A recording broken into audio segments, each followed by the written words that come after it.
ladies and gentlemen. It is episode 185. Woo! Hey, nice On the fly right try. there.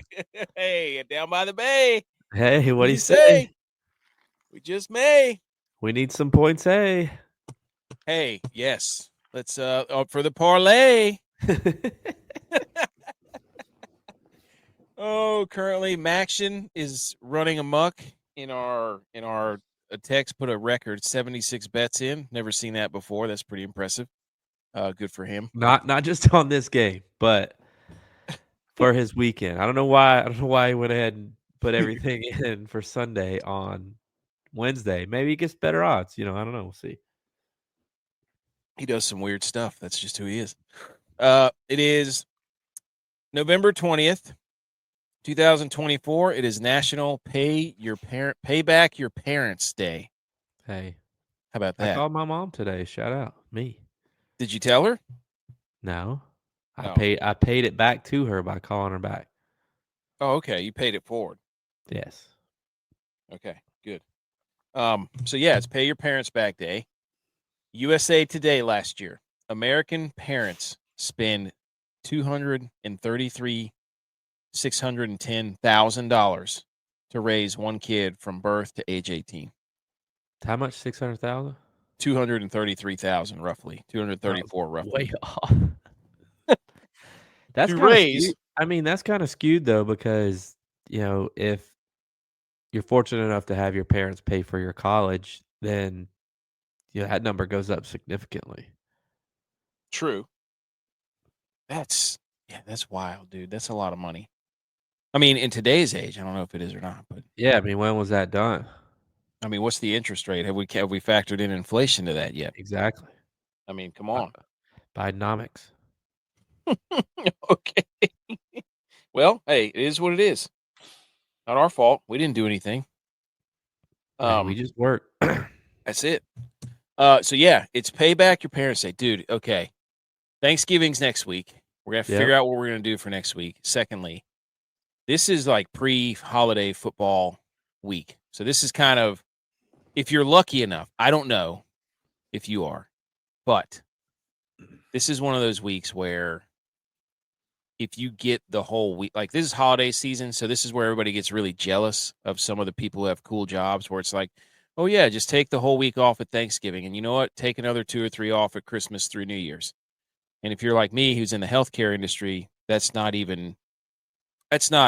feasible. You can't do that. So this is the week where you're mad at all your friends who are like, yeah, I'm off for the next 2 weeks. And they get to go ahead and start prepping for the Thanksgiving, because this is a lot of football on Thanksgiving. So you got to make sure that you're in prime football mode. You know what I mean? This is a good weekend to get your bearings on. It's not just guys. My wife's actually one of those people. She, I've stated before, she's a teacher. Mm-hmm. And when we used to live in Georgia and she taught in Georgia, she got the whole week off. Now that we are in the Carolinas, that's not the case. She has to work Monday and Tuesday. So she complains about it. Not that I don't blame her, but she's upset about it that she has to work these 2 days when she's used to having them off. And, she feels like she can't get enough done for the week that everybody's here. It's tough. That's tough because you got a lot of people what do you want coming to make in. Let's make a bet before we pull Tex on. Okay. You may know the answer to this. I don't. Does Tex have the whole week off? I have no idea. I bet you he does. All right. So we're both on he does. Yeah. Oh, yeah. Without a doubt. Right. When he gets on, we'll ask him. Dude. Okay, so we're watching Maction right now, currently Wednesday night, those of you listening on the podcast. That gray turf is something, but man, does it make those blue uniforms for Buffalo pop. I mean, that is quite a scene right there. I agree. I'm just not a fan of that gray turf. I don't mind the blue turf at Boise. I actually don't even mind the red turf at Eastern Washington. I just don't like the gray turf. I feel like I'm watching like a TV.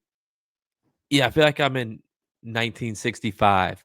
I don't know if that's exactly when the TVs changed from color to not color, but like I have a TV that's like, hey, we can offer you half color on this TV until the full color comes in or something. I don't know. I feel like my TV's like halfway switch to color and halfway not, it's throwing me off.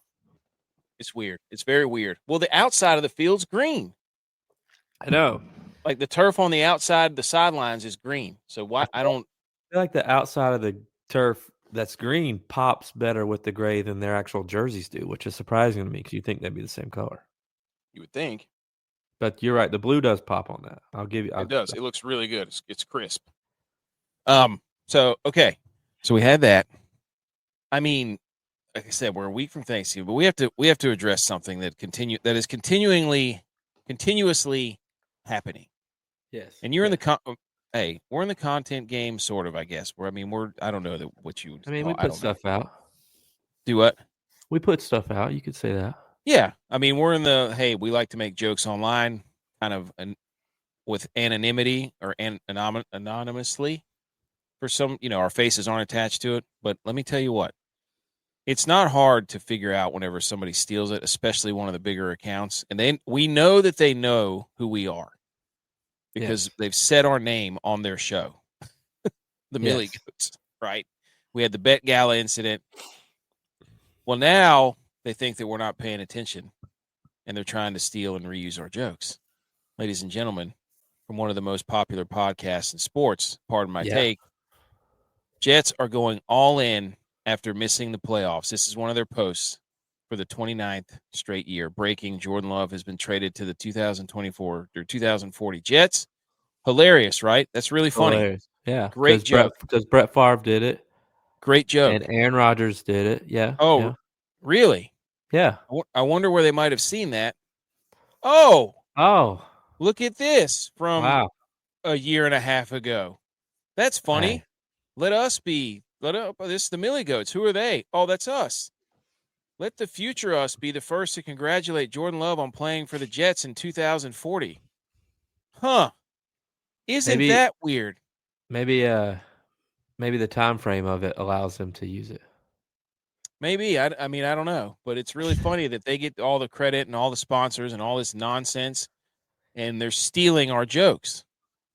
Following the pass of Rodgers and Favre laid before him, tradition never graduates. Okay, again, here, pardon my take, funny, hilarious joke, 500,000 people looking at it, ripped it right off our page. Unbelievable. Bunch of cowards. Anyway, Texas here. They're also going to do the Bet Gala. I know. That's what I said. Like, we know that they know who we are because they've said our name on their show. So we know that they know. That's right. And it's fine. But just, like I said right here, identity theft is not a joke. Just at least give us the credit. It's okay. Sometimes people are funnier than you. You're not the funniest guys in the room. New sheriff in town. Well, they might be the funniest guys in their room. They might be. They are funny. I mean, there's no doubt about it.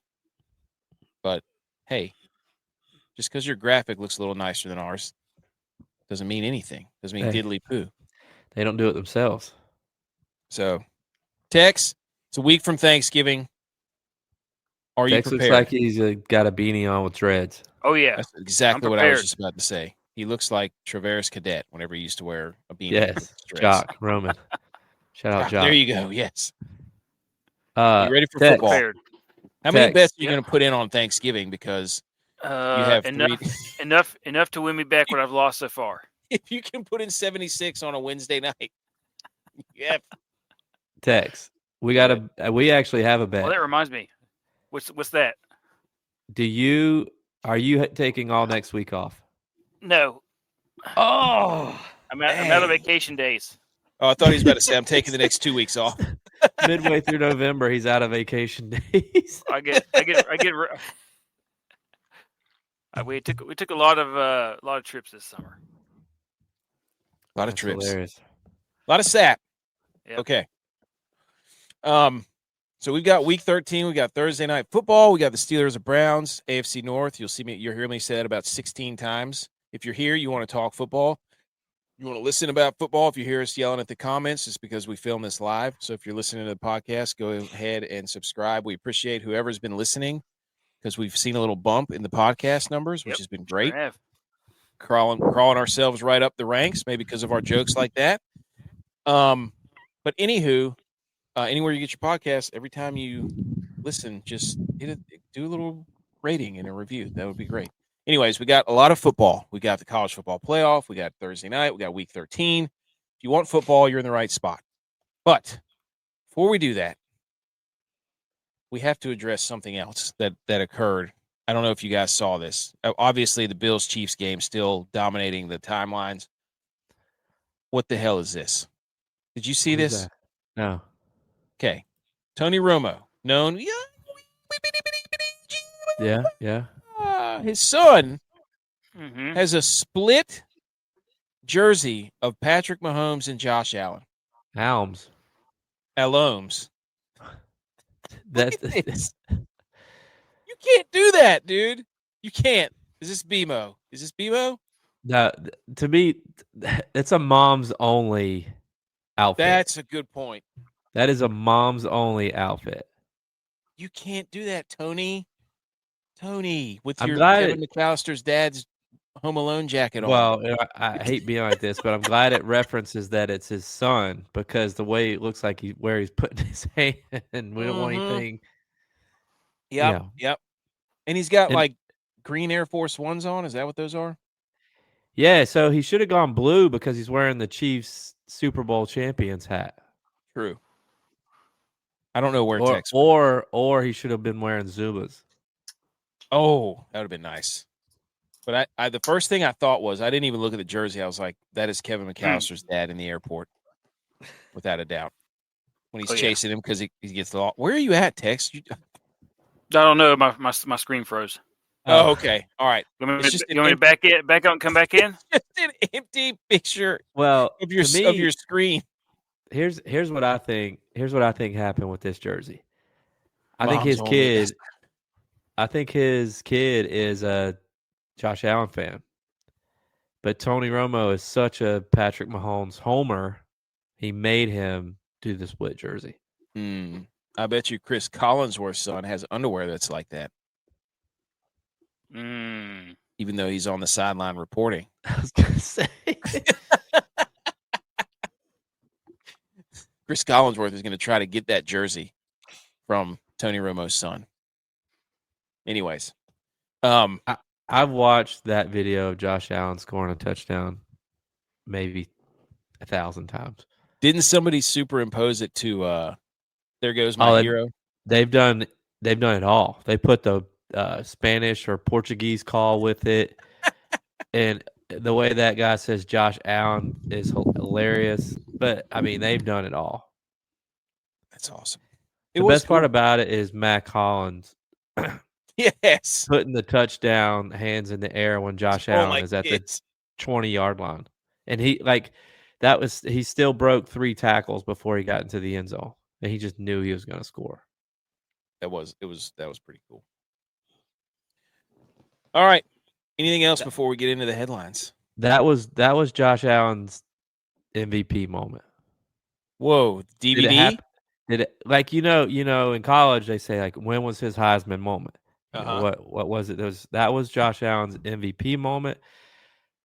The thing I would say though is, did it happen too soon before voting starts? Did it need to be? But voting's about to start. Remember, I did an entire. It goes from around Thanksgiving to, I think, New Year's. I think it goes for a month. So now, if you're an MVP in the NFL candidate, this is your time to shine. Well, that's what I was gonna say. Is like, think about last year. You could say that Ravens-Niners game was Lamar Jackson's MVP moment. When was that game? Gosh, it was in December, like mid-December. Yeah, so that's what I was thinking. Around that time is when you need to have that moment. So maybe Josh needs to have it against the Lions. That would be a good MVP moment. Yes, if he does something like that against the Lions, go ahead and put a BMO amount of money, DeMar Hamlin amount of money on Josh Allen. Put a BMO unit on it. Put a B unit on it? Yeah, put a BMO unit on Josh Allen winning MVP. Where the heck? Where's Tex? What are you doing? This is so confusing. Are you here with us? Yes. Okay. You're just not saying anything. Go out and come back in. Go out and come back in. I'm going to go out and come back in. I'm also trying to get the stogie lit. Oh, okay. All right, that's what he's doing. He's distracted. I knew he was distracted. Okay. Let's get to it, dude. We got headlines. We got all that. We're gonna go over the DFS bets. We got again college football. Let's do it. Let's 100%. Let's do it. Okay. Next slide happens to be the headlines. Now, Yes. this is from. There they go. Points. Any points. Maction. Oh, he's holding his hammy. Is he about to do it? He's about to do it on him.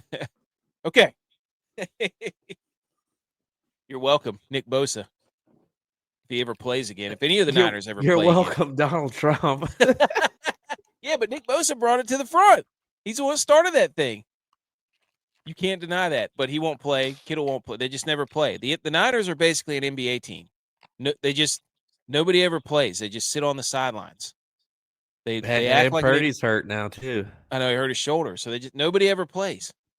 They just dress up on the sidelines and think that they can just show up and win games, and they never play.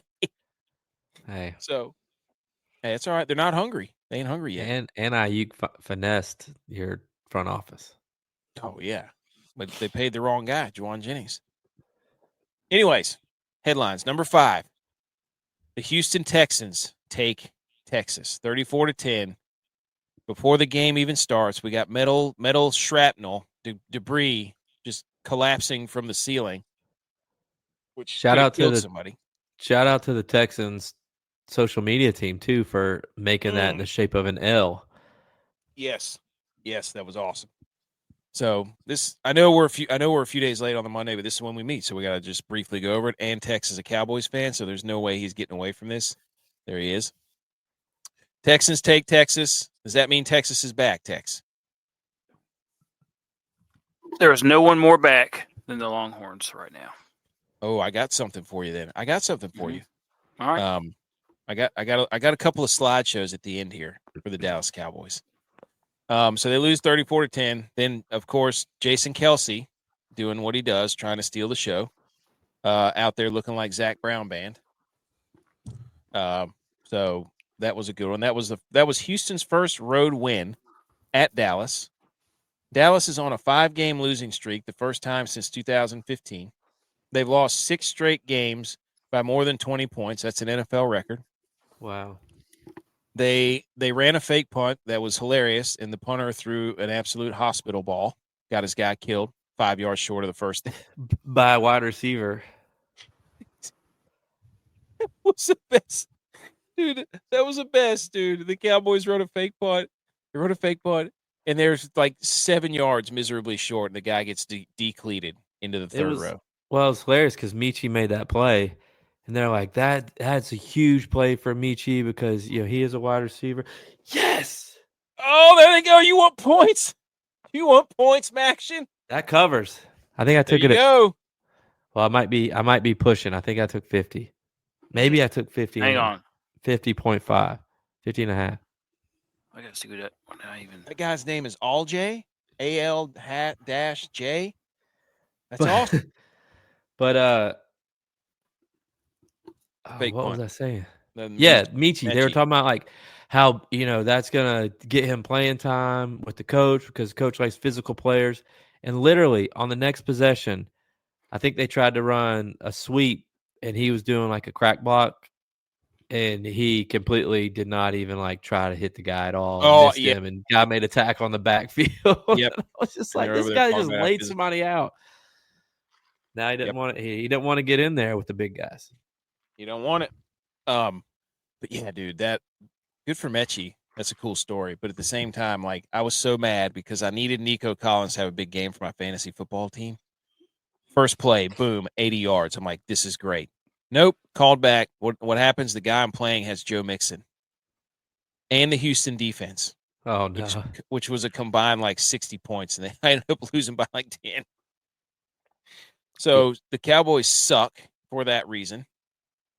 Yeah, and I had Collins at either 70 plus or 80 plus, and he finished 6 yards short. So it cost me from cash. There was a late catch that got ruled incomplete. But Mixon had 3 touchdowns. He's having a great year. Everybody's like, oh, Cincinnati, do they miss Joe Mixon? I don't know. Does it matter? Chase Brown's still doing Cincinnati doesn't need Joe Mixon. They need somebody that can stop anybody. Yeah. So that's not the. So I thought the funniest thing is the entire they game. have the lead sack leader. Who? Cincinnati. Oh, Hendrickson? Yeah, he's leading the league in sacks. That dude's an animal. Also, the Cowboys were out filming music videos after the game. Text, you see that? CeeDee Lamb and Trayvon Diggs. Yeah, I saw that.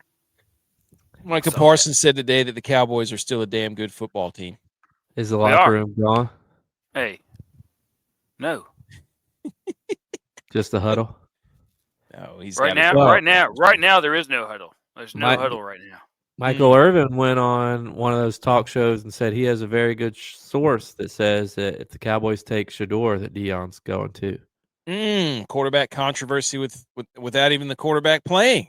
That might be the first time in history. I mean, here's the deal. If this thing somehow goes all the way up to Jerry Jones and this thing happens, then we should be able to make the pick for Shador Sanders, us as a podcast, because we called this before the season even September. started. Tex, we can't hear. I think your mic is muted. Well, I say I should be making the pick. However, I won't be excited about it.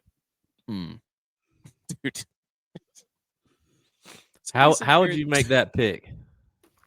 Jerry Jones. I would say Biden. And with the 5th pick in the NFL draft, the Cowboys select Shador Sanders. I'd say just like that. It's electric. I'd say just like that because I know what that would mean for the next 3 to 4 years.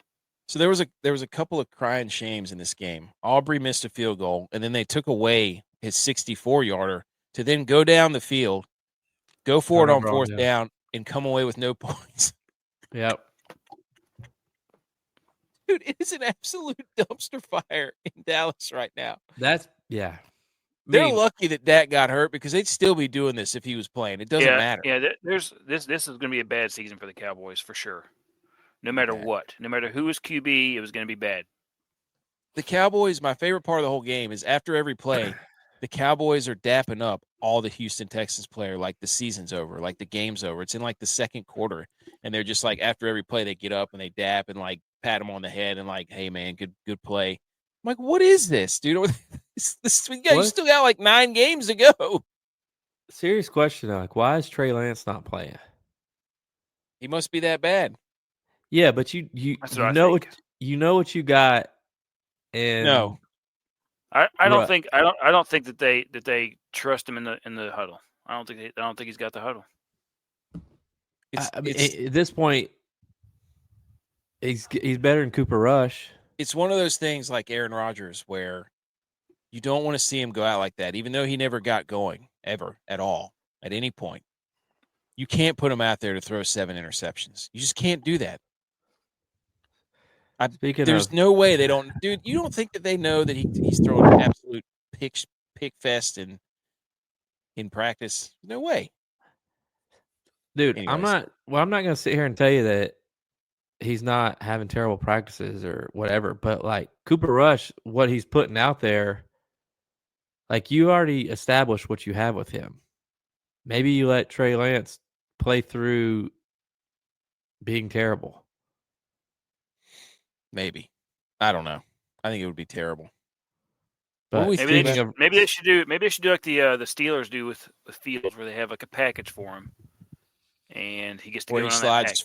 He slides short of the first down by a yard, and he goes out and slides a yard and a half short, and then does the first down like he made it. Hey Lance, get in there and get us an almost first down. Have you made your lineups for tomorrow yet? No, I haven't.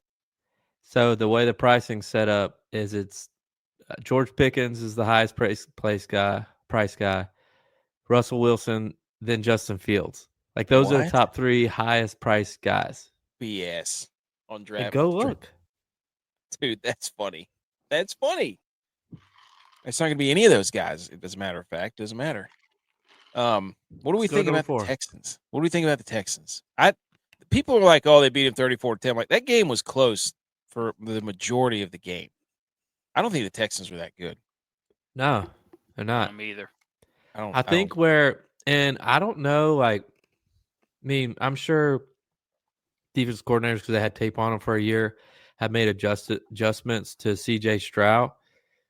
But I don't think it's necessarily all him. Like, I don't know that his offensive coordinator has done a good enough job of being creative. Did he miss his window? I agree. I agree with that. I think. Like, think about the Lions. Like, the Lions are still being super creative and coming up with all this stuff. Last year, they took everybody by surprise last year, and now they've got him pinned as to what his tendencies are and what he does, and the scheme, and they need to do some different stuff because their defense is great. I think. I mean, I don't know if I'd use the word great. I think they're a good defense, but I feel like maybe I'm making this up. I feel like the Texans have lost a lot of games in the second half. Like, they're not making adjustments and other teams are. I mean, the Bills almost came back and beat them with nobody. They didn't have Shakir that game. You know, they didn't have, like, their main targets. Dallas for Dion. Dude, Josh, you want that? There's no way Dion would do that. I don't think Dion would do it. He would if Shador goes. I told you this. If Shador goes, yeah. I think it'd be great as far as growing the Dallas Cowboys brand. Mm-hmm. I don't know if they would win anything. I'd want Travis Hunter over Shador. I think it made the Cowboys even more primetime games than they are now. I just don't know if they'd win anything. Yeah, I mean, Texans are hurting without Diggs had a connection. So yeah, I like their defense. Diggs had a connection. Nico Collins not being there really hurt. Nico Collins is good. Dude. He was out like 6 games. Yeah, I remember when we did that Michigan show. He was a freshman at Michigan, and Donovan Peoples-Jones and another guy, I forget what his name is, but the other guy, they played over Nico. Nico got redshirted. And I'm sitting there watching Nico in practice, and we all know, like, I mean, people can say that we don't necessarily know ball because we weren't in those meetings every day, but we watched a lot of practice. Hey, I was in the meetings. App didn't have practice fields for us to go kick on all the time, so we watched a lot of practice. It's like seeing Nico, in practice, going against the one defense and mossing people and running past guys. I'm like, that guy gets a little bit stronger, which he has, and he's matured. Like, he's going to be a freak. And sure enough, dude, he is so good. Yeah, I love watching him play. He's awesome. I don't know. The Texans are. Eastern Michigan's got a chance to get us this over. Hey, there's Josh said Hunter's unreal. That he's fun to watch, dude. Yeah, he is. You know what I love about Travis Hunter is that he's an absolute dog. That dude loves football. Yeah, and it is phenomenal. You know, he's a football guy. He is a bona fide football guy. I would like footballer. I would like to know, like, the in depth. Like, what is he? You know, I'm sure he knows the playbook. I'm not questioning that, but like, how in depth is it with him for the playbook on offense, or is it like, you know, he's got his numbered route tree, and they just kind of like, you know, tell him what to run, or like, is he actually practicing both sides of the ball during practice, or, you know, I'd be interested to know all that. But he's an athlete for sure. To do what he does is holy cow. At that level, he's doing it. They're good too. I hope they make the playoff. That would be awesome. It'd be awesome. All right, Tex, let me take you down a little road here. Oh, here we go. Little Dallas Cowboys road. Through 10 games, the Texas Longhorns are putting up better numbers than the Dallas Cowboys. Wow. 2,886 passing and receiving yards. Okay. That's 300 more than the Cowboys. 1,616 rushing yards. That's double what the Cowboys are doing. So Texas, the question is, you know what we're going to ask. Could Texas beat the Cowboys? Oh. Could Oregon beat the Cowboys? We lost Tex. That's okay. With Trey Lance, maybe. Oh, go. He said he's reporting. Look at that. Oh, pick six. Oh, well, yeah, good. Pick six. Let's go. There he goes. 52. Run like you mean it.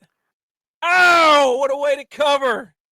Yes. What a way to cover pick 6, dude. What do you know about Maction?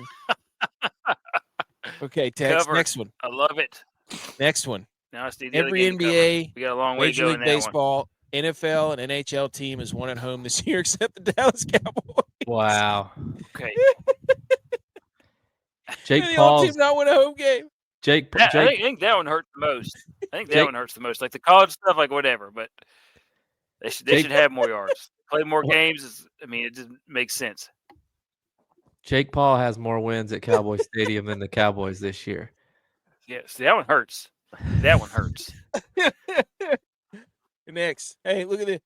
This is a stat. This was a picture I took. The time with the lead. The Dallas Cowboys in the last 6 home games have 2 minutes when they're leading games. All in week 6 versus the Lions somehow. Time they've been down 20 points is 109 minutes. That's like 3 hours. Oh my gosh. Almost 2 hours. Yeah, that's 2 hours. We need to find out who has had the lead more, Kent State or the Dallas Cowboys. Oh, that's a great. Oh, we got to ask Twitter for that one. That's a good point. So, hey, the Dallas Cowboys not dead. Here's how they can get the 1 seed in the NFC. The 1 seed? The 1 seed. What's that? What does that say? Lions lose out. Okay, not going to happen. Yep. Cowboys win out. Commanders beat the Eagles in week 16. Otherwise, both lose out. The Giants beat the Bucks, Saints, and Falcons. AFC teams must win all remaining interconference matchups. Lions lose out. Vikings lose all remaining games except week 18 against the Lions. Packers and Bears both finished 9-8. 49ers, Rams, Seahawks all finished 9-8. Cardinals 8-9. Falcons finished 9-8, winning the NFC South. Still alive, baby. Still alive. Still alive. There's a way. Hey, we didn't do anything. This is the Cowboys' fault, Josh. If they didn't stink so bad, we wouldn't have all these hilarious slides. I love that. Okay, right into the next one. We're just going to keep going right here. The Jets fired their general manager, so Aaron Rodgers has gotten the general manager fired and the coach, and they still stink and can't score, can't play defense. And this is one of the greatest memes ever. Joe Montana joins the Chiefs. They go to the AFC title game. Peyton Manning joins the Broncos. They go to 2 Super Bowls and win 1. Tom Brady joins the Bucs. They win a Super Bowl. Aaron Rodgers joined the Jets, and he gets the coach and the GM fired mid-season.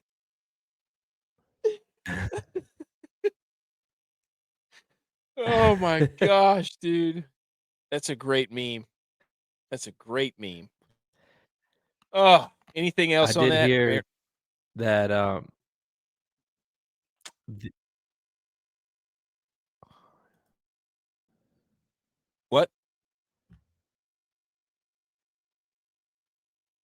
what happened? I froze there for a second. Oh, okay. I did hear that the president of the Jets wanted Aaron Rodgers to be benched, and the GM said no, so then he fired him. It was week 4. Like, they were having – like, the owner's calling shots. I mean, it's like, who's worse, the owner for the Jets or the Cowboys? That's the real question. I don't know. I mean, I don't know if I hate it for him, Josh, because I think he's done. I don't think they're going to bring in an entire new staff, and I think they're going to be done. Like, he's not playing for the Jets next year. But I don't feel bad for him because he went in there. He's a huge cap hit, though. Yeah. He's a huge cap hit, like $34 million or something. So he's going to be their quarterback next year unless he retires. Hey, Aaron Rodgers to the Vikings. Oh, get ahead of it. I said, what about Aaron Rodgers? About Aaron Rodgers to the Giants? Just doesn't even have to change his locker. I'm just saying. That would follow the exact path of Brett Favre if he went back to the Vikings. Yes. That's what they have to do, and then we'll make the Jordan Love, and then pardon my take, we'll steal him. Anything else on the Rodgers thing? No, I don't think so. It's just funny. Danny Dimes subbed in for Tommy Cutlets. New era, boys. Avoiding this is a whole. Players are mad about this for the Giants because they're aware that because they benched Danny Dimes, they know that they're just doing that to protect their money. The Giants are. So it's making the players mad. Well, and I'll touch on this a little later, but it's the same with Drew Lock too.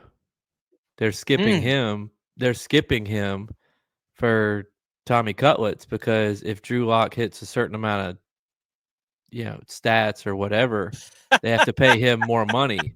That so is BS. With him going in, if he was going to go in and play from week 12 to week 18, that's enough time for him to hit those certain milestones to get it. So they're just not going to play him either. He's going to remain the backup. That makes a lot of sense. I was wondering why because they paid him $5 million. Yeah, and with a lot of incentives if he plays. The Giants are dirty. But dirty. I think I said this last week too. Like all the Giants front office came from Buffalo, and the Bills did that with Tyrod. They benched Tyrod because if he got hurt and wasn't able to be available March 1st or whatever it was, then they owed him like $25 million or something stupid like crazy. It's the same contract that Danny Dimes got. Wow, it's like the exact same thing. It's dirty. No, I'll turn in my Niners stuff if Aaron Rodgers goes to the Niners. I will not. No, I can't do that. I don't want him out there. He's a key. He wrecks everywhere he goes. But here's the thing: the new thing is to have your young quarterback start and then have to sit. So it'd be the perfect situation for Purdy while he's processing getting married. No, Purdy's fine. Purdy is not the problem. The problem is the 49ers have terrible situational defense and they can't scheme anybody open or scheme any pressure on the quarterback. Their guys aren't getting separation on the routes running. So I do think it's interesting that all the red zone, some of the worst red zone offenses are the Dolphins, the Rams, the 49ers, and there was one more from the Shanahan-McVay tree. Well, isn't it? I mean, Shanahan, he doesn't have that great of a record as a head coach. He's tied with like Chuck Pagano. He's been to 2 Super Bowls. Hey, he hasn't won any though. He has as many Super Bowls as Marv Levy. That's all right. It's been fun watching him get to the Super Bowl. There's nothing like the 2 weeks between when the conference championships end and the Super Bowl starts, where all the coverage is just nonstop your team all the time. It's a lot of fun. Well, that's how it is with the Bills right now, and they're on a bye week. Lions. Speaking of Super Bowl, Lions Super Bowl favorites for the first time in history. They're plus 350, followed by the Chiefs, the Bills, the Eagles, and then the Ravens. What is it? Why do people keep what is with the Ravens? Has anybody watched them play? Their defense sucks. It's not about the Ravens, though. They got a 2-time MVP on their team. Good Lord, dude. What so that's kind of cool, right? Lions Super Bowl favorites. First time ever. My second team. Shut up, dude. Is that a curse though? Is that a curse? Maybe. That's a lot of expectations for him. Tex, any thoughts on that? No. Let's move on. Okay. And then we already talked about Deion and Shedeur in Dallas. We already did that. So we don't need to go over that. We don't need to beat that dead horse. We're actually the ones that actually got the horse. Yeah, that's our horse. Quit beating it. That's right. You can't beat our horse because we're out in front. You can't beat a dead horse when it's out in front. I guess we're going to talk about some football on Thursday, right? Yeah, let's do it. Let's do it. Football. Yay. Okay, Thursday night football. Bum bum bum bum. Da-da-da-da-da-da. The prime crew with Ryan Fitzpatrick and Witt and all their sleek little outfits with the hoodies and the this and the that. Bunch of rubbing shoulders, buddies. Anyways, is that the best? Somebody come out with a hoodie suit. The suit hoodie. Just a blazer with a hoodie on it already? Yeah, that'd be sick. Is that the best? Is that the best pregame show? Whit needs to come up with a lineman blazer with a hoodie. Yes. No sleeves. No sleeves. Arms all Vaselined up. In true lineman style. Short sleeve hoodie blazer? Yep. No sleeves. It's like a vest. Basically a vest. Yeah, just a vest. Just a vest, like a lineman. Linemen don't wear sleeves. Facts. Vest hoodie. This QB from Eastern Michigan is terrible. Terrible. He's butt water. Pittsburgh, 8-2, goes to Cleveland, 2-8. Pittsburgh leads the league in wins without scoring a touchdown. They have 2 this season. Pittsburgh has 5 wins against teams with winning records. That's the most in the NFL. People forget this is a Nick Chubb revenge game. Do we remember? Yeah, because it's when he got hurt. When his leg got turned into the L from the Dallas Cowboys stadium that the Texans use. One of the most gruesome slow motion things I've ever seen. That was terrible. So Chubb, revenge game. AFC North football. Cleveland, on offense, 20th in pass yards, 31st in points per game, 27th in total yards per game, 29th in rushing yards per game. Their offense sucks. Yeah. Pittsburgh's defense is 2nd points against, 8th total yards against. Passing yards, they're 18th. That's where you can get them. Rushing yards, they're 4th. Sacks are 21st. Interceptions are 6th. So the best thing the Browns do on offense, which is not really that great, is throw the football. And the worst thing the Steelers' defense does is defend the pass. Tuck that away for later. Pittsburgh's offense, 28th in pass, 8th at the rush, 15th in points per game. Time of possession, they're 4th. Cleveland's defense, 19th total yards against, 16th pass yards against, 9th in sacks, 24th rush yards against per game. So the matchup is the Steelers' rushing game versus the Cleveland rushing defense, and the Browns' passing game versus the Steelers' passing defense. That is where the matchups are. Now, anything else on that as we previewed that? Basically, we get this is an all-time quarterback matchup as far as personalities go with Russ and Jameis. But anything else? We want to get right into the questions. Yeah, we'll get right into it because what you just did was a perfect setup for my hot take because to me, primetime game means primetime Jameis. Love it. So you're going to get an elite pregame speech from him, which therefore Russ is going to try to outdo. Good point. You're going to get dueling speeches. I love that. You're going to get elite play out of Jameis. And what I mean by that is him doing what he does best, which is not see the field, just throw it as hard as he can, which will lead to elite interceptions. 3. Which will therefore lead to an elite loss. That's it, baby. That's a primetime Jameis. Love him. That's a super W. He's going to look, you cross those right there. That's how you make a W. Eating dubs.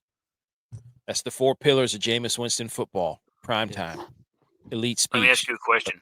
What? Yeah. Will the winner of the pregame speech win the game? I want to know in the huddle who's going to have the better huddle because they're both known huddle. They're huddle hogs is what they are. Huddle demons. Are they both kneelers? Ooh, that's a good question. Like they both get on a knee to call a play, make everybody look down on them, or are they? I think so. Command. I mean, everybody's looking down on Russ Wilson anyway because he's short king. But I love the report from Denver whenever he was giving motivational speeches and they were getting delay game penalties. Like he was probably mic'd up for some documentary he's filming about his career that he'll release whenever he's retired. And it's just probably going to be a bunch of speeches from whenever he played in Denver. Oh my gosh, dude. That's a great point. Love that. Love that take. Steelers favored by 3.5 on the road. Over-under's 36.5. That is gross. Apparently there's some weather, correct?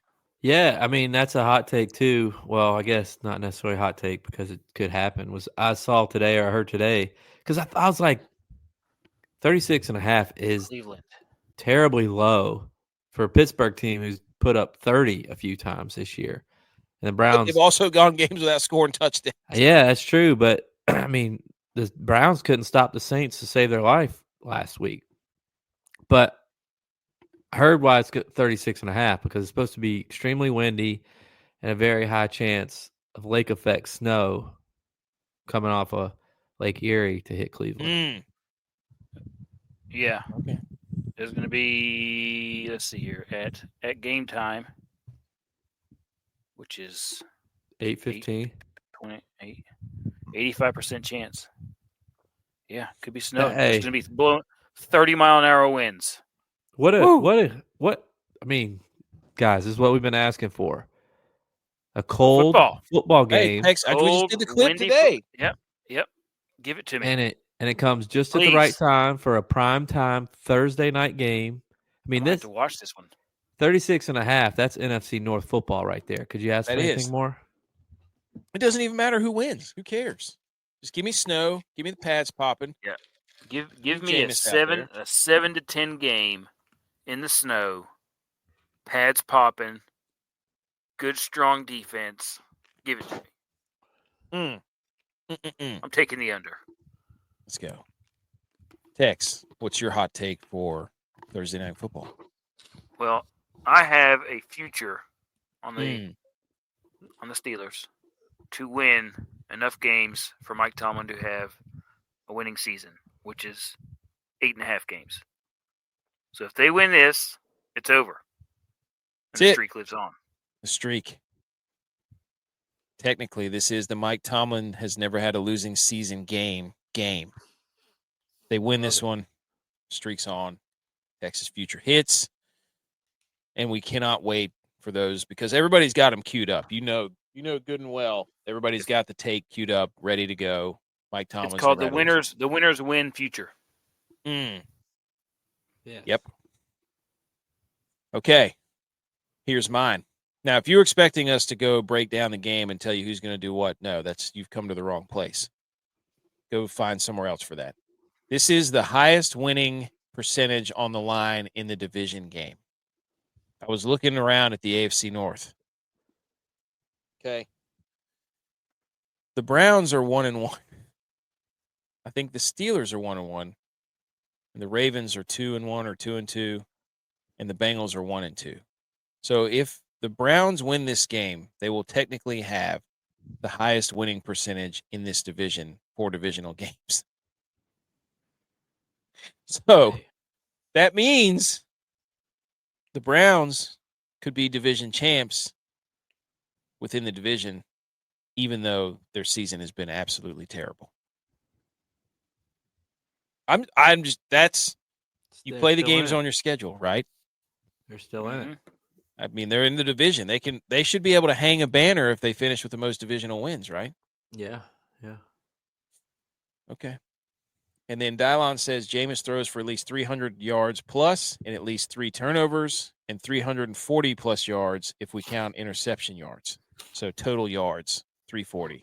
Wow, he's only going to give up 40 INT yards. That's not bad. Some good picks then. Mm-hmm. Anything else on this game?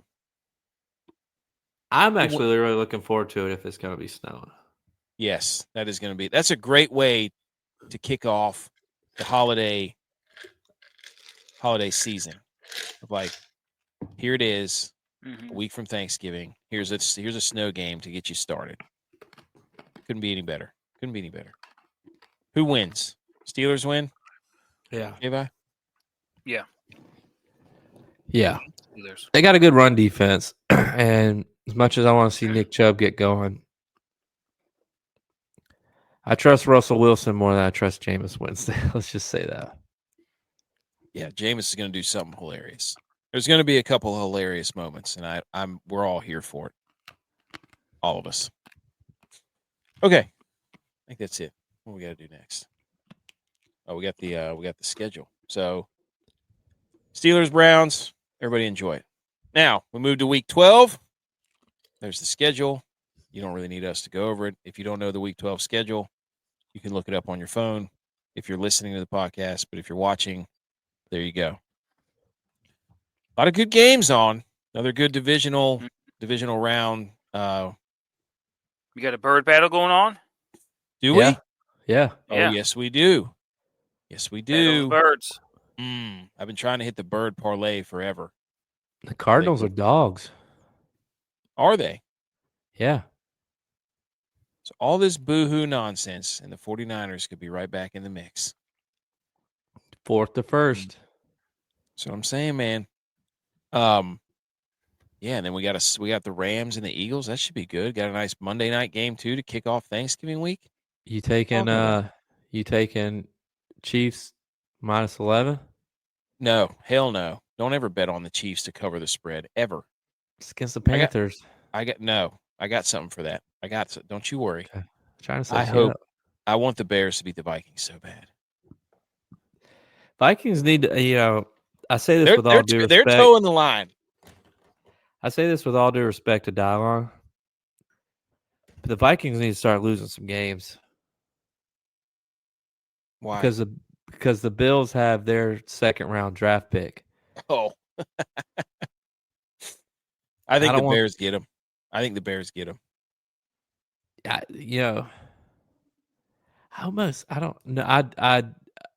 tiptoed the line of a hot take or question being like, is this Caleb Williams' breakout game? Does he put it together this week? Does Caleb Williams put it together this week? You can throw against the Vikings. And they blitz, so if he hits his quick reads, I mean, they blitz. They got to blitz the highest in the league. They have to. Yeah. I think this is a trap game right here. Trap game. Colts don't lose by more than double digits. I think you got the wrong one, AK. The trap game is the Patriots and Dolphins. You'll see that a little later. Is this a passing of the torch game for Drake May? Oh, man. Are we going to do it? Can we call it Miami?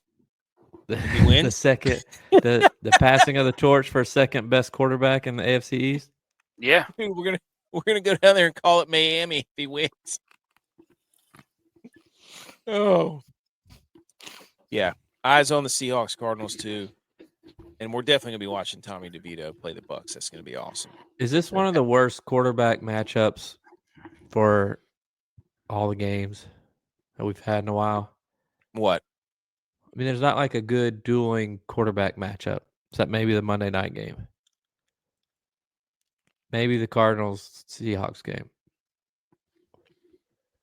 Jalen Hurts, Matt Stafford? No.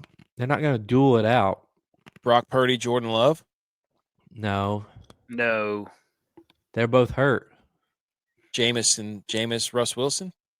It's going to be snowing. Jameis is still going to try to duel it out whether you want him to or not. Jameis is going to duel it out with the snow. Right. Oh, yeah, that's a good point. Good point. All right. What are we doing here? Oh, by Atlanta, Buffalo, Cincinnati. This is by apocalypse right here, buddy. Yeah. All right, hot takes. Let's go. Week 13, GoatCon press conference, relevant weekly football questions. We have looked at the schedule, and we have picked out questions that we want answered this week. J-Vi. Well, I touched on this earlier, and my first question was, should Drew Lock get a new agent for causing him to miss the starting job and chance to prove himself to get signed by a new team and fight for a starting job there?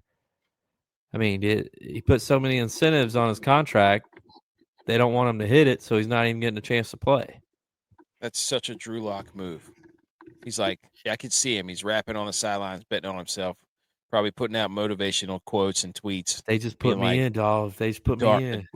The dark is darkest before the dark gets darker.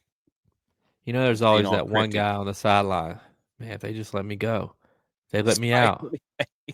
You know what? I took all my money in Prove It. I'm Prove It money guy. It's like, yeah, well, if they just literally never let you play, then you're an idiot. Yeah. How much money is he leaving on the table? Dude, he's like, I'll bet on myself. Yeah. And the Giants are like, we're just not going to play you, so it doesn't matter. Yeah. Oh, you can see him in there. All right, Tex, speaking of the Giants, yours. Is Tommy Cutlass going to serve up a spark sandwich Mm. for a Giants win? Mm-hmm. Ooh. I would love to see that. I would love to see that. Dude. Yeah, give me this. Yep. All day. Shit. I want it. I want it I bad. might have to do some. I might have to make some chicken cutlets on Saturday for the game. Ooh. Sunday. Prep food. Meal prep. Yeah. Hey, sausage dip with chicken cutlets. Yes. Like Use the cutlets to pick up the dip. The cutlets are the chip. So gross. That would be so gross. All right, here's what I want answered. Can the Panthers maintain the highest winning percentage in November? Mm. The Panthers have not lost a game in November. Are they in the power rankings of November? Bills. Panthers are 2-0. What's the Bills' record? 3-0. Chiefs have only won one game in regulation in the month of November. So this is really kind of a, if the season started today, power rankings, Panthers won above the Chiefs, right? So can the Panthers finish November undefeated? Yes, good point. And the Chiefs, did they peak too soon? Are they not a November team? So that's what I want answered. That would be the funniest thing of all time if the Panthers win this game. Yes. It would be great. What's your next one, J-Vi? My next one is the biggest thing in Dallas right now, Mike Tyson's cheeks from the full moon that we got. Wait, not the biggest, the brightest thing. I read that wrong. Is the brightest thing in Dallas right now Mike Tyson's cheeks from the full moon that we got last Friday? No, it's the sun. It's the sun. Come on. Oh, You're so stupid. You're so stupid. Oh, you set yourself up for that one. I gave him all day to think about it. Yeah. You did. Jerry Jones. He chat PTD'd it. What? I asked ChatGPT what was brighter, the sun or Mike Tyson's butt cheeks. What did it say? You should do that for real. Ask AI. No. Yeah. Dude, you know what should happen? Allen Iverson should come up with a website that says just ask AI. And it just gives random answers from what Allen Iverson would say to questions. That's how he needs to get back on top. I think that would be hilarious. That'd be one of the greatest things ever. Okay.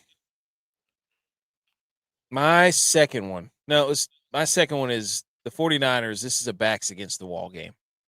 This is it. Everybody's running, doing what? Chips all in? No, it's backs against the wall. It's not chips all in. Hey, that's all in to me. No. That's backs against the wall. Yeah, you that's all in. You get your back against the wall, and then you push your chips in if you don't win the back against the wall game. Okay. You don't know how these games work, dude. You don't push your chips in. Because you just make them up so they fit your narrative. It's not how we play. That's not order how we of operations. Play at the casino. If you're in the casino, we put chips all in and we go backs against the wall now. So you got nowhere to go. No, I was yelling hot corner the whole time. Well, that's because you were taking all the cards, even when you weren't supposed to. That was so dumb. Well, I kept getting bamboozled. It's like, oh, I'll take a card, bust, and then everybody else wins. And it's like, oh, great team play. I'm like, that's great, but I'm not getting any money out of that. Yeah, but you got to sometimes you got to leave the cards, and sometimes you got to take the cards. You weren't listening. Backs against the wall game. You didn't put your chips all in when you were backs against the wall, did you? I did. No.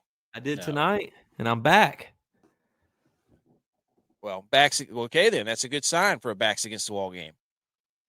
Because I know the Packers want nothing more than to just humiliate the Niners. And I think this is a game where I want to rip nothing. There's another team that I love ripping the heart out more than anybody, and it's the Packers. I love just the Niners kicking the you know what out of the Packers, and they have been too.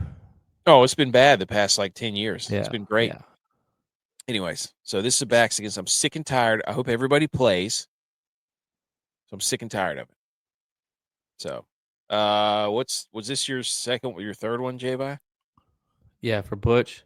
Yep. It's the third time a charm for Jim Harbaugh to get his first win over his brother.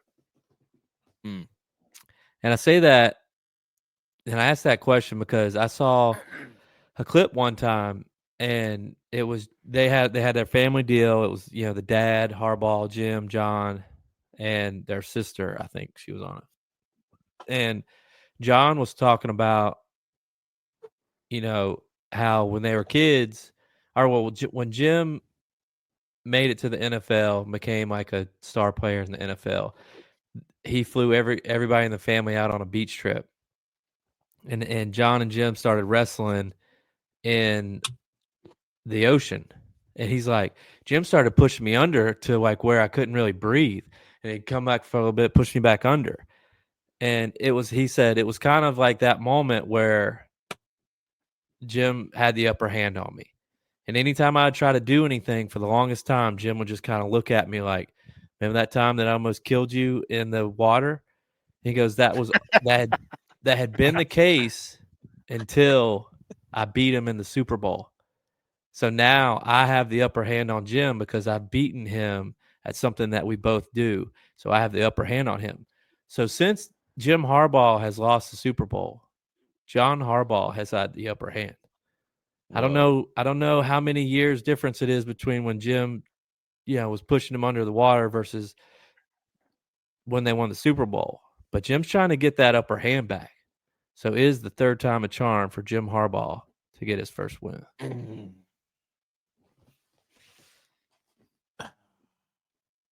That is true. When you have a brother, you don't want them to get the upper hand. I know. What was when they have the upper hand too? So Tex is the oldest. Mm-hmm. You're the middle. You'll have a younger.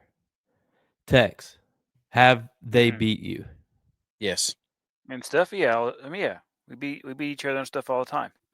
Well, now who has the upper hand? Me. No, depends on what you're talking about. AK hasn't beat me in golf. AK hasn't beat in golf in years. That's false. False. You haven't beat me in golf.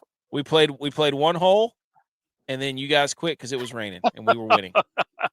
It was so that was the last time we played. So the game is still postponed. So the game isn't over. So then you can't say that I haven't beaten you. We still you haven't beat me. You haven't beat me. The game is still. We don't know the result. You haven't beat me. Well, that's the result. You haven't beat me. See, I feel like we are at the age where it's like golf is that game that determines it. Mm-hmm. So I felt like, for the longest time, my brother was 4 years older than me, and we used to play, that game back in the day, Smear the Pier, and they would always toss me the ball and be him and his friends tackling me and beating up on me. And I feel like I didn't start to get the upper hand until I was in high school, and I got some confidence about myself.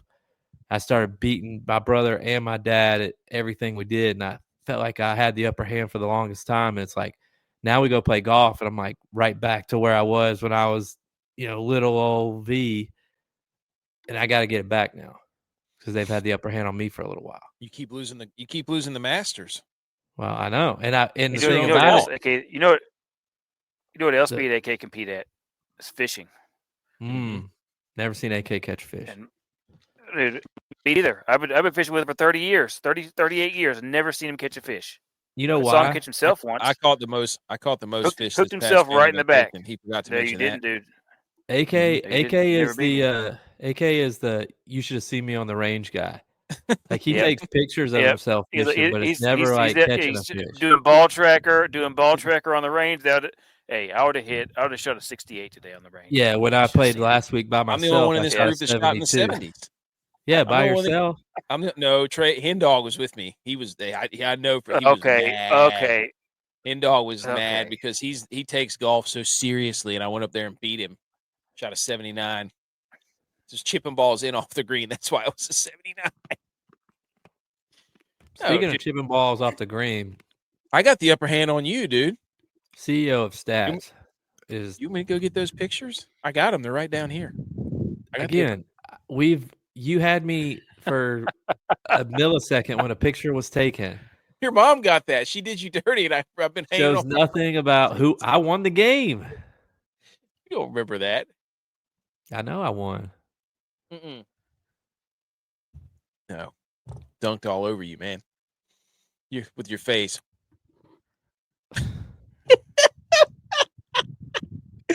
Oh, that picture! I love that picture. Dylon says, "Is the Rams and Eagles a divisional playoff round early matchup? A don't show your stuff game." Yeah, You know what I'm saying? Yeah, it's gonna be a total bland game. Whoops. They're gonna be afraid of. I agree with that take. It's a don't So show your he's- stuff game. So Yep. he's Don't show saying your stuff game. the Rams aren't going to win that division, but they're going to make the playoffs. Which means the Vikings might fall out. Oh, he's saying they might go on a losing streak. Dylon doesn't believe. Wow. That's exactly where we're going with this. Wow. Whoa. You're Never on forget. team, dude. The Eagles lost like 7 games in a row to end the year last year. That's also what the people are saying about the Chiefs, that they're going to lose, that they're the Eagles of last year. Start off 9-1, 10-1, then lose like 8 games. Okay, that's all the questions we have. Let's get to the fun part too.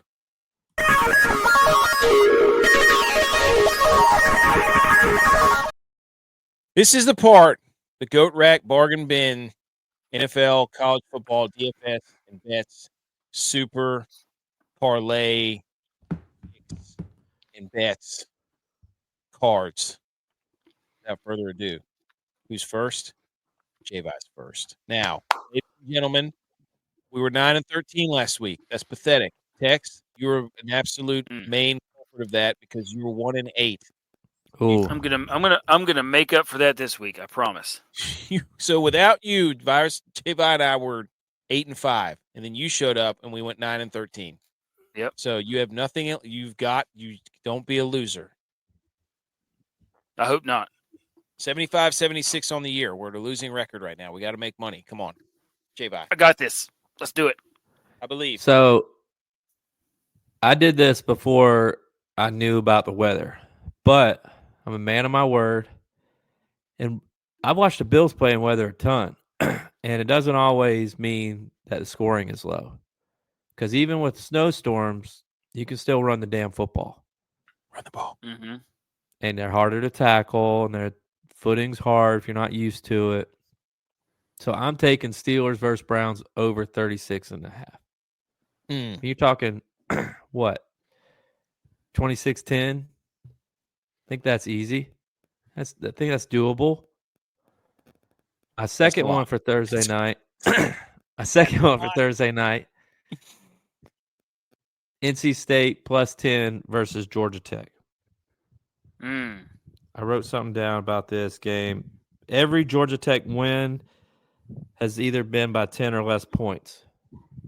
So I'm not saying NC State's going to win because I know they've been terrible this year. That's why you put the +10 right there. But Georgia Tech also, they play well against good teams. I don't know if they play well against bad teams. So I'm going to do NC State +10. Moving to Saturday, I was confident about this, and then I read that Ohio State's starting center tore his Achilles, and he's out. So now I'm probably going to double down on this. Indiana +13.5 at Ohio State just seems absolutely ludicrous to me. And I don't necessarily understand why it's that much. People don't. We're going to get to that later. It's a slap in the face. People are just. I don't know what the over or under is about this, but both teams could not even play defense and just score. Like this could be 70-point game, 35-35. I don't know. My next game, UNC -3 at BC.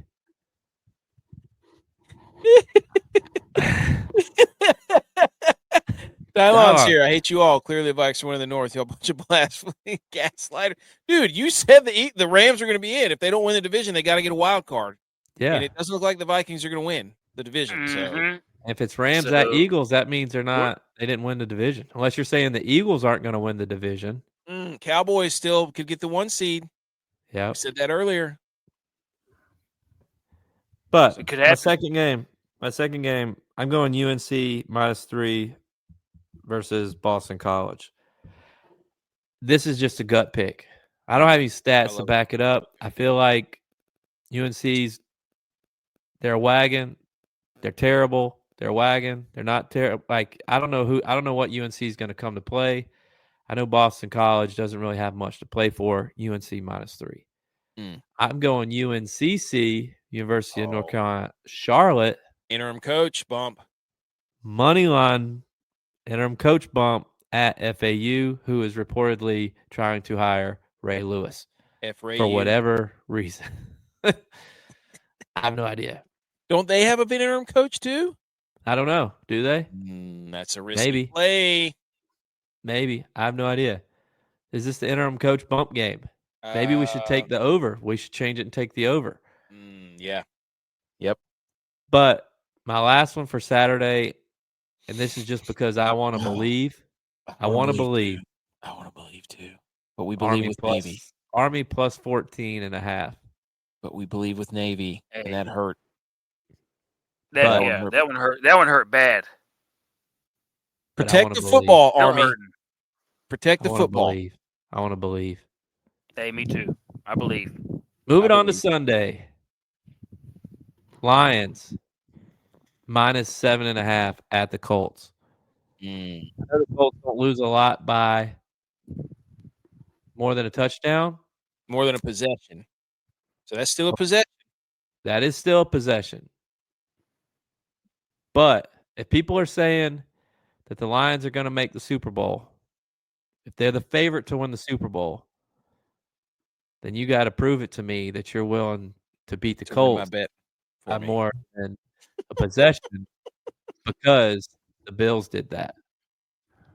I'm also taking the over 49.5 on this game because I think the Colts are going to score 17 points. The Lions keep scoring the way they're scoring. This game's going way over 50. My next one is, and I got on this a little bit earlier, Arizona +1 at Seattle. I don't know why Arizona's a dog at Seattle. I don't get it. They keep being dogs too. People keep putting the Cardinals as dogs, and they keep beating the brakes off everybody. And I'll keep betting them. That's all I got. Let me see who stats is here.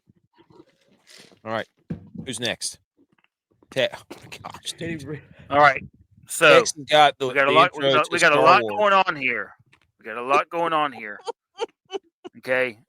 And the reason for that is because when you get knocked down off your horse, what do?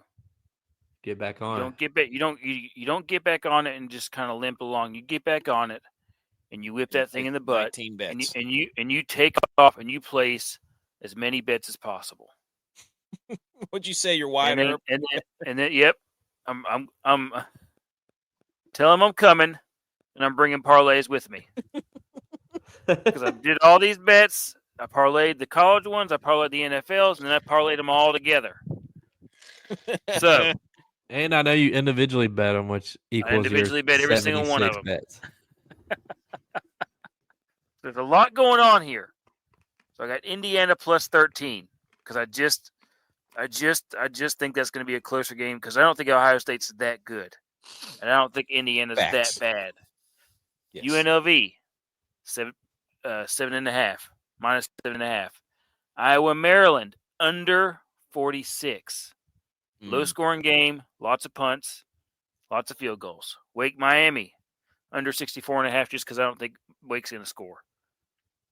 And I also want to believe that App is going to show up on Senior Day, Black Saturday. Isn't it homecoming too? Yeah. Sold out. So all these things they got Game to dude. keep it close. They got to keep it close. Like, I don't think they're going to win, but I've got to believe that they're going to keep it close to at least 7 or less. Colorado, Kansas. That's going to be an absolute dogfight. Highest scoring contest, probably triple overtime, way over 59.5. Minnesota, good football team, plus 11.5. I looked at that too. Are they playing Penn State? Yes. Like the Star I'm Wars. intro. telling you, don't sleep on that game, even though it's at 3:30. Prime nap time. Yep, don't sleep on that game. BYU Arizona State over 48.5 for sure. Army, just like J-Vi, I believe Army 14, plus 14.5. On to the NFL.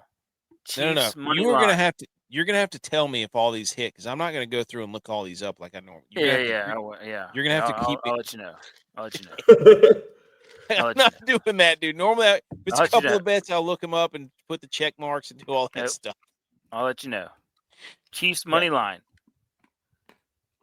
Steelers minus 3.5. Tampa Bay money line. New England Miami over 46. Love it.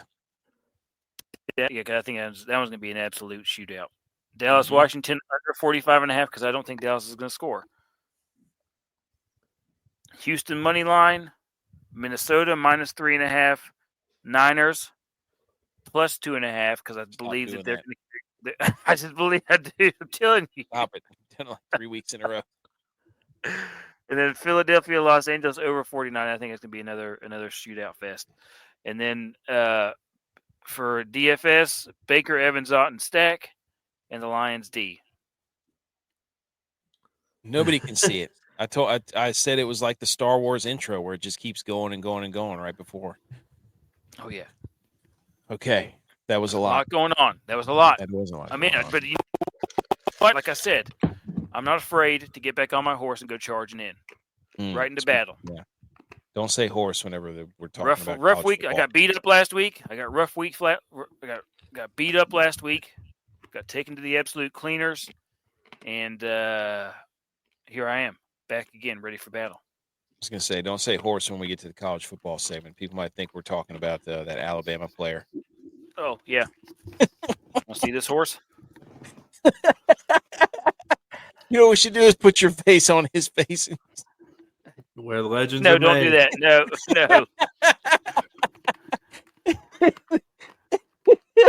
Never mind. Let's move on. Okay. We need to put his face on that meme of the one guy sitting on the edge of the bed.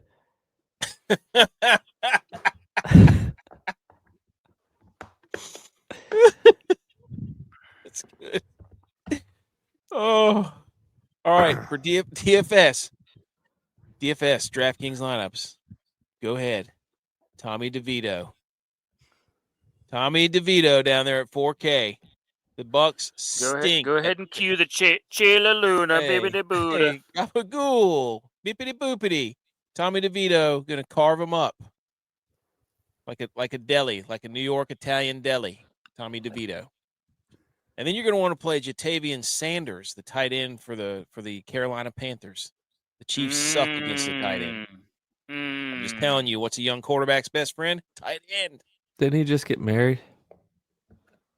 I have no idea. Oh, AK, no. That. How do you know You're the that? one one of the Panthers tight ends. That's what I'm.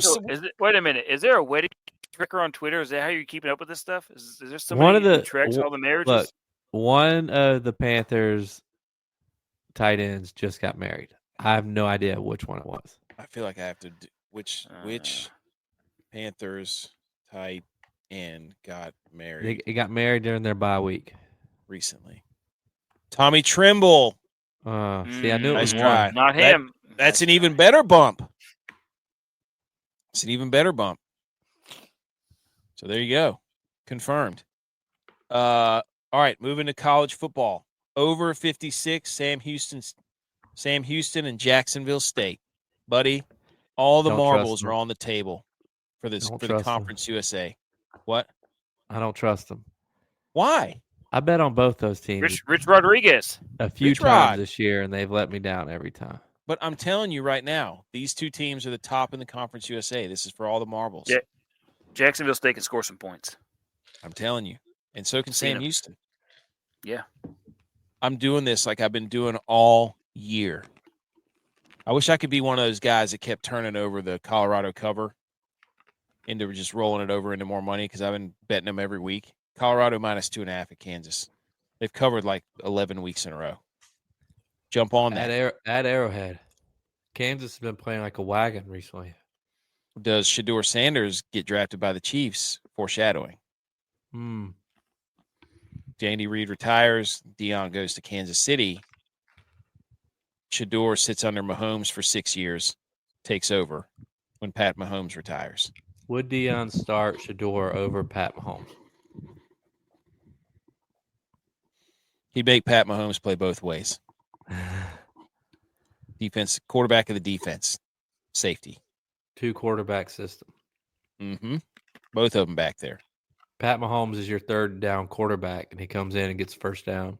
Comes in and gets goes back. Comes in, throws it downfield, gets a pass interference or a holding or a late hit out of bounds. Pat Mahomes is your scrambling quarterback along the sideline. Nobody gets a flag better than Pat Mahomes on the sideline.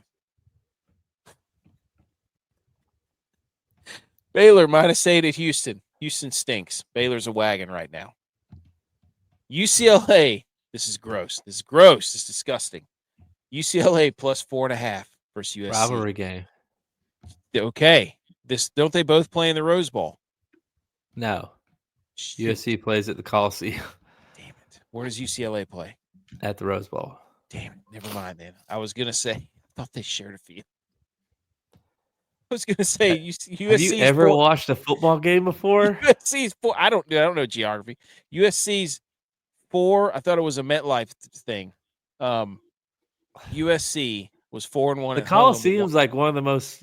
Those two are like the 2 of the most iconic stadiums ever. Okay, let me finish my story. USC was 4-1 at home, but they were 1-4 on the road. So I was saying they're playing a road game at their home stadium, and it was a complete conundrum. But now I'm all screwed up. Jesus. What happened to the USC that beat LSU at the beginning of the year? Oh, I got so many pictures, J-Vi. Just wait till we get to college football. Don't you worry. And I'm going New England at Miami over 46. We're riding with Tex. I've been betting overs like crazy. It's phenomenal. This is New England scoring like 20-some points a game with Drake May. And Miami's scoring like 30 ever since they got Tua back. So this thing could go. Okay. That was bad about the UC. I was so happy whenever I read that stat that I was so excited to get on here. And that's the only reason I put it on there.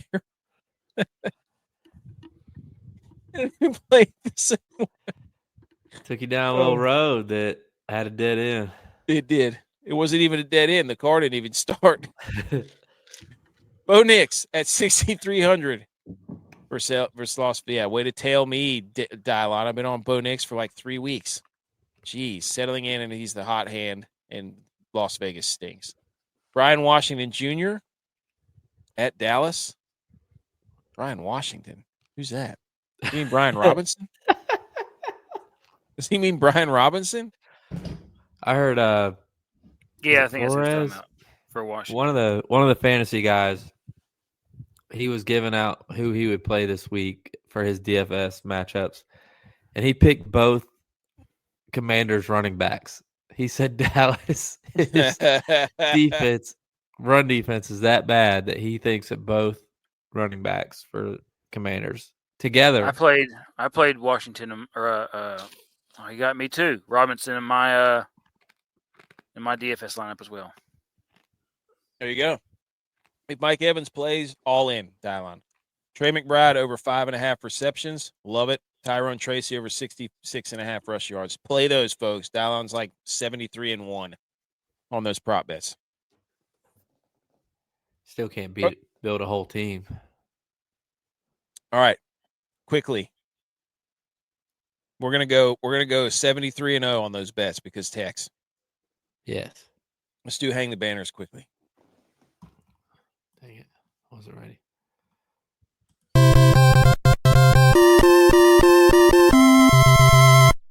You did it!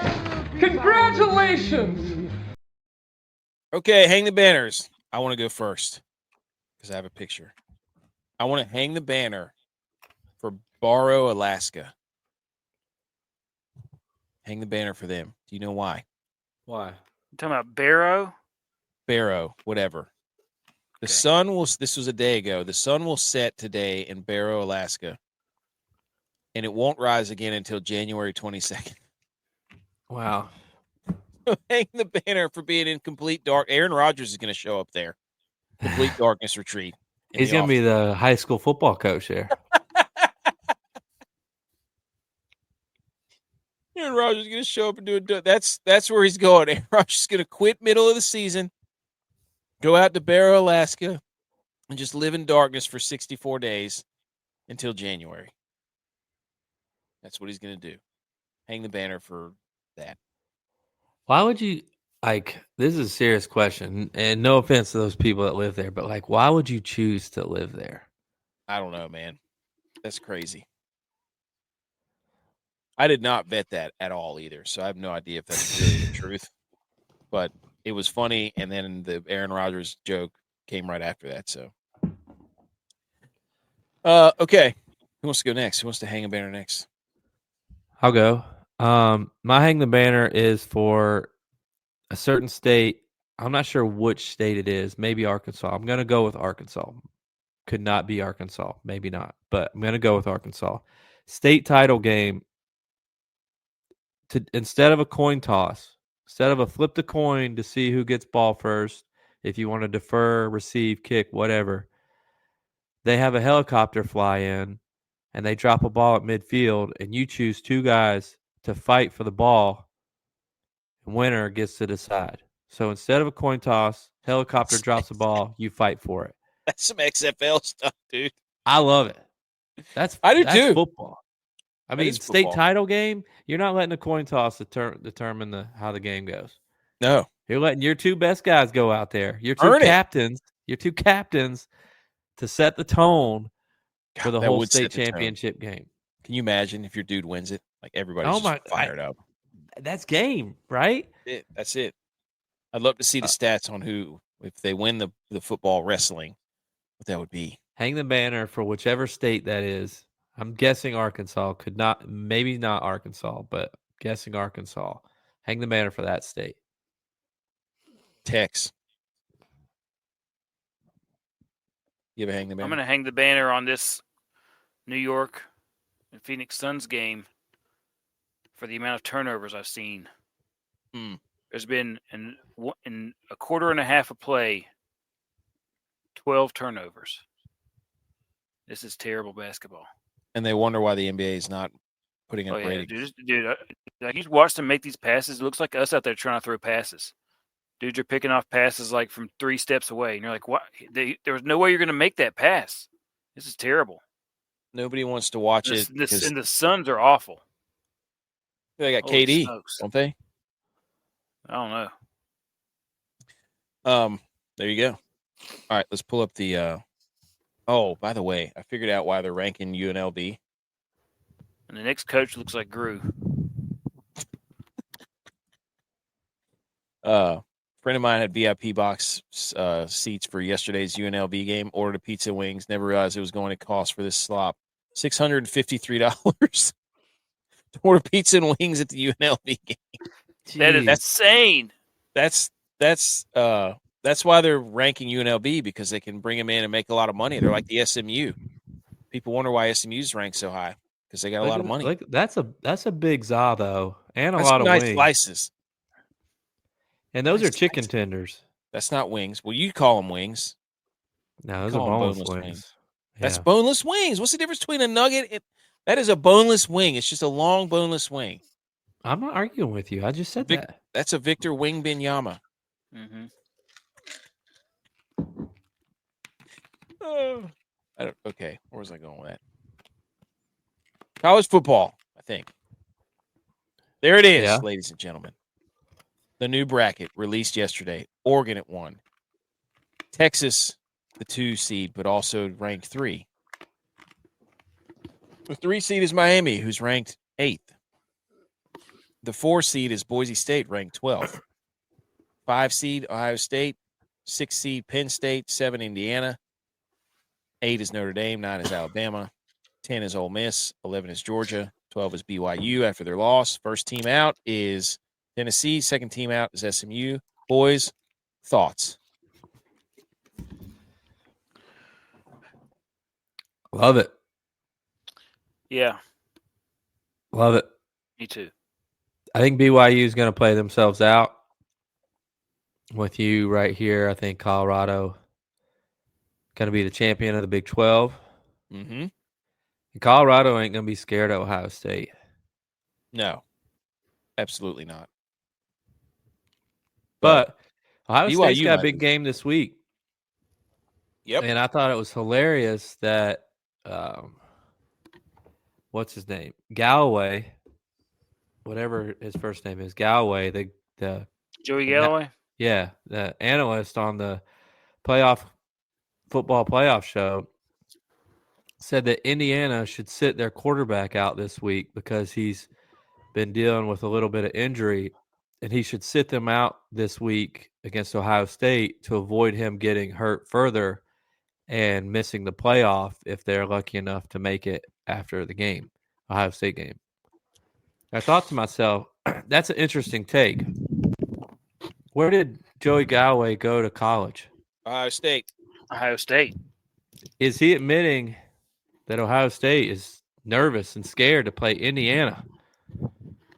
Well, didn't that quarterback play at Ohio, and they probably played Ohio State at some point, and he maybe. probably was right. He was a transfer from the University of Ohio, and he probably turned down Ohio State or got a revenge game because they probably didn't recruit him. Yep, I was just thinking that.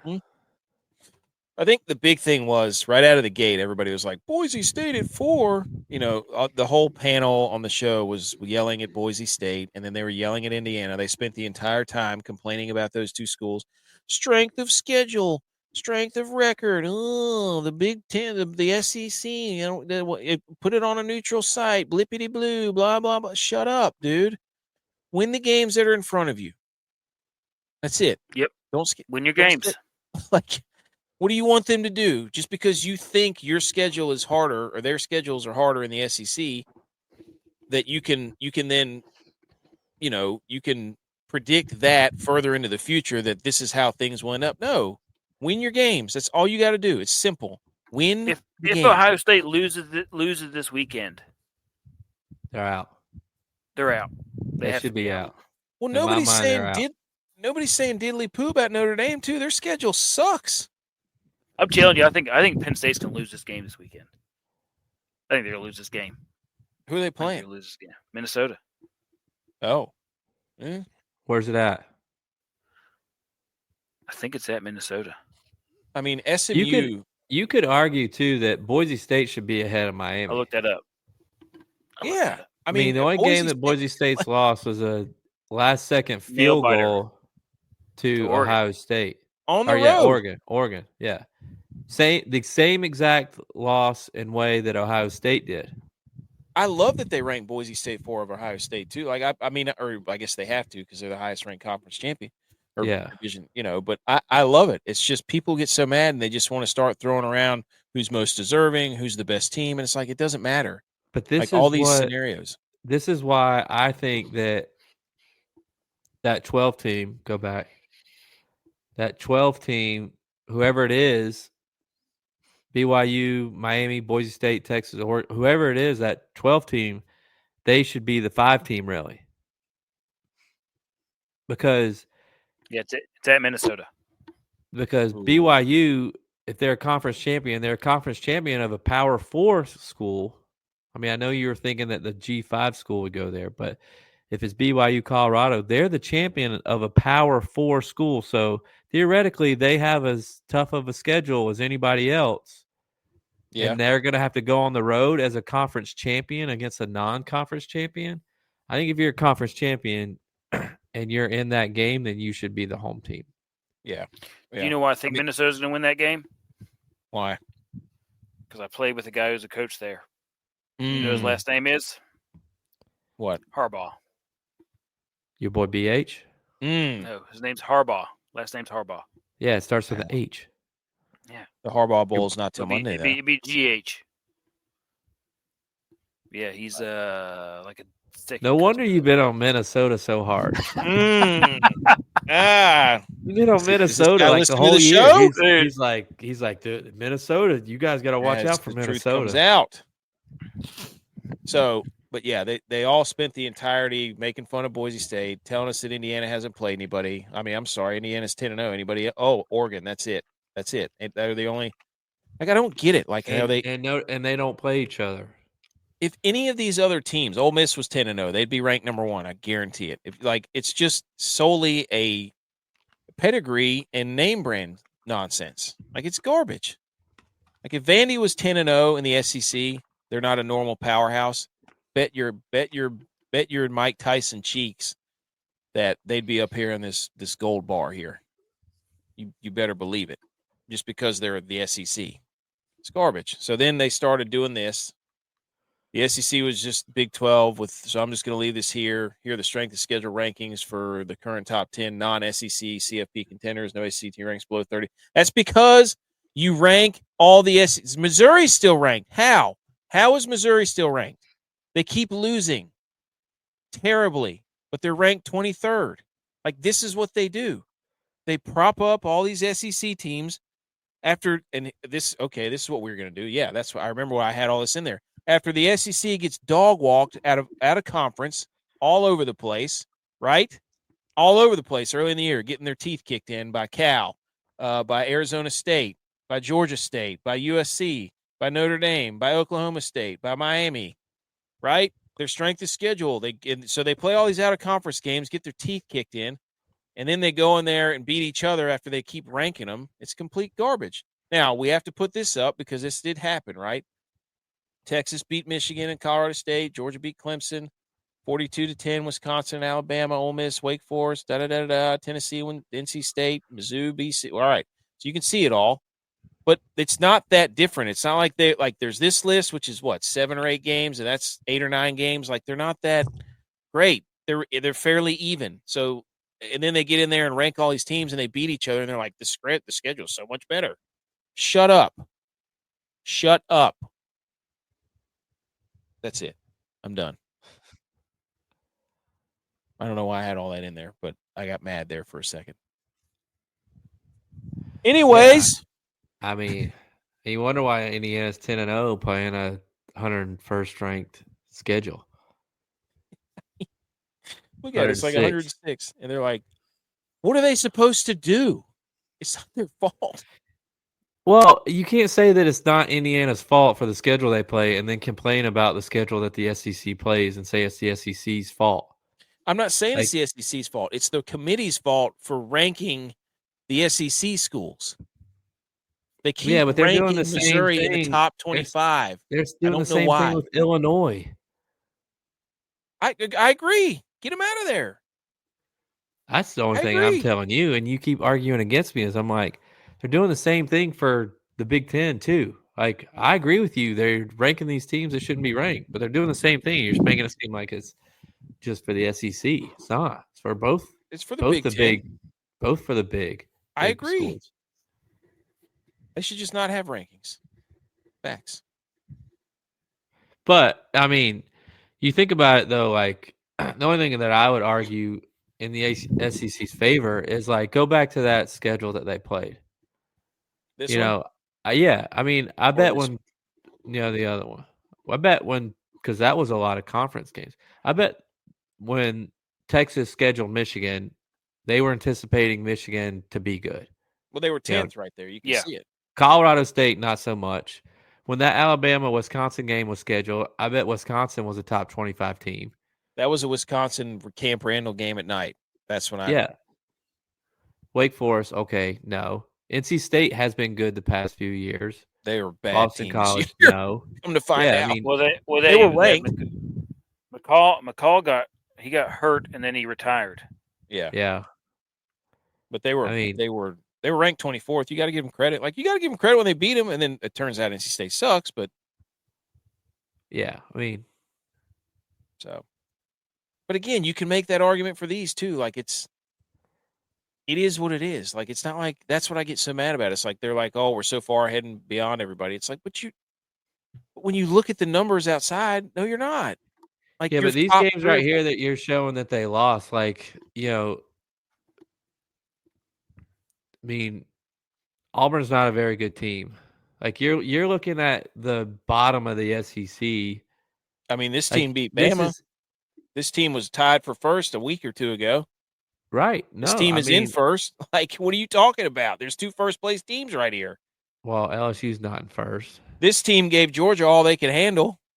Yeah, but Georgia beat them by 15. Okay. What level of upset alert are you guys for Florida Ole Miss? I thought about that. Is it at Florida? I didn't bet that game on purpose because I was worried about it. Whoops. I think Florida. It's a noon game. Yeah, I just don't like. It's not a rivalry game. True. It's not a neutral site, is it? No, it's at Florida. Is Ole Miss going to come out flat? I think I stayed away from that game just because I was worried about it. Ole Miss still has a shot to play for the SEC championship, I think. Yeah. Why is Illinois ranked 25th? I have no idea. I don't know. I don't know. I don't know. I also didn't bet Wisconsin because I was worried about because Wisconsin's not playing at home. Don't stop it. Wisconsin stinks. Stop next doing week, that. Next week, Texas is going to tell us that he played with somebody that coaches at Wisconsin. Dude, look at these top 3 games, though. We got BYU. We got one at every level. I love it whenever they do one good game at each time slot. It's beautiful. Yep. Noon, you've got Ohio State and Indiana. And then 3:30, you got underrated game BYU. Arizona State's not bad, dude. They got old Cam Scatterby. I didn't know they were ranked. When did they? I didn't know they were ranked. They're 8-2. They got. I know. And the 2 games they lost, I bet on them. They lost. I know. Well, they didn't have their quarterback. We should have known. But now they're on a heater, and they got Cam Scatterby, who played at Sac State a year or 2 ago. And then at the 7 o'clock game, we got. I think that's at Yankee Stadium too. Oh my goodness, Notre Dame and Army. Let's go. And then, guys, upset alert right here. Bama, Oklahoma. Oklahoma stinks. So you think so? But I'm just saying. Yeah, Oklahoma stinks. Stink.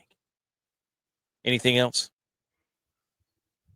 You think Venables goes back to Clemson? No. I don't know. He's yelling at recruits that aren't committed because they're signing they're taking visits to other places. So he's probably out. That last row is terrible. That's what I'm saying. If he gets fired, does he go back to Clemson with Dabo and they just run it back?